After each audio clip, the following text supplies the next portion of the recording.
I think that the Academy is probably the most important institution in my development as an adult. I think some of the certainly more important aspects in my life were learning good values from the Academy. You know, we had an honor code, and I think I was a person of good values before I went to the Academy, but certainly living the 4 years under an honor code, an honor system, was extremely important in my life. And then probably the last thing in this, what I would say a leadership path, was the end game of learning to become a leader. And that also was extremely important in everything I did afterwards, well, and especially in the military.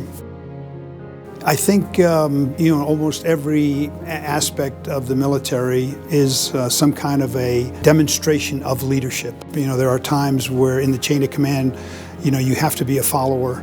That certainly was true at the Academy. You learn the very basics of being a follower initially, and then you progress on with added responsibility as you go through the 4 years. You go through the same progression in every job in the Air Force. You kind of start at the freshman level, and then you kind of build up to the senior level where you then become pretty much a leader. The Academy shaped my ideas of leadership, and I think that there are 3 very, very important aspects to leadership, and again, they apply to just about every job that I have encountered. One certainly is understanding the mission. As a leader, you have to accomplish the mission, understanding the people that you are working with in terms of accomplishing that mission.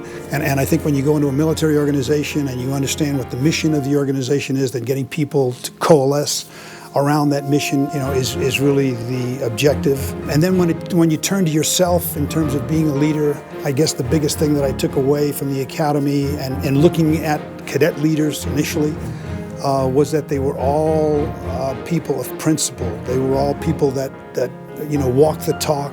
They lived their values. Not only lived them, but they also confronted people who violated those values. I think as a personal growth, that I tried to do that throughout my entire life. I tried to live the values of the Air Force, so that was very important to me.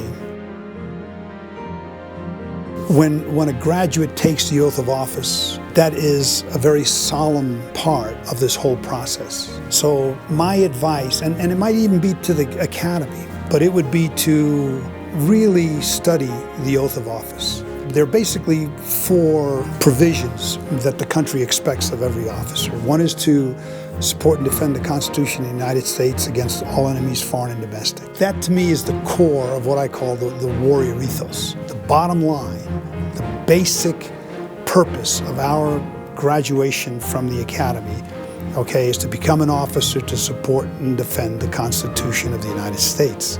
And then the second part is to bear true faith and allegiance to the same. If you don't understand the Constitution, then you really don't understand what you're supporting and defending when you become a military officer. To take that obligation freely without mental reservation or purpose of evasion. If there was anyone that saw the need to have to go to war and understand that that is their obligation because of the oath of office, it would be a graduate of this institution.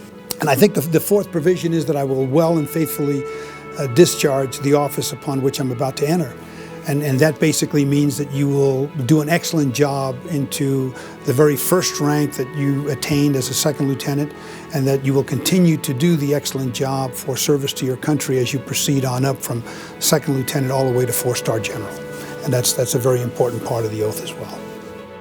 I owe everything to the Academy, not only for the development aspects of my manhood, but also for allowing me to finish my career at the Academy as Dean of the Faculty, which turned out to be the most wonderful job that I've had in the Air Force.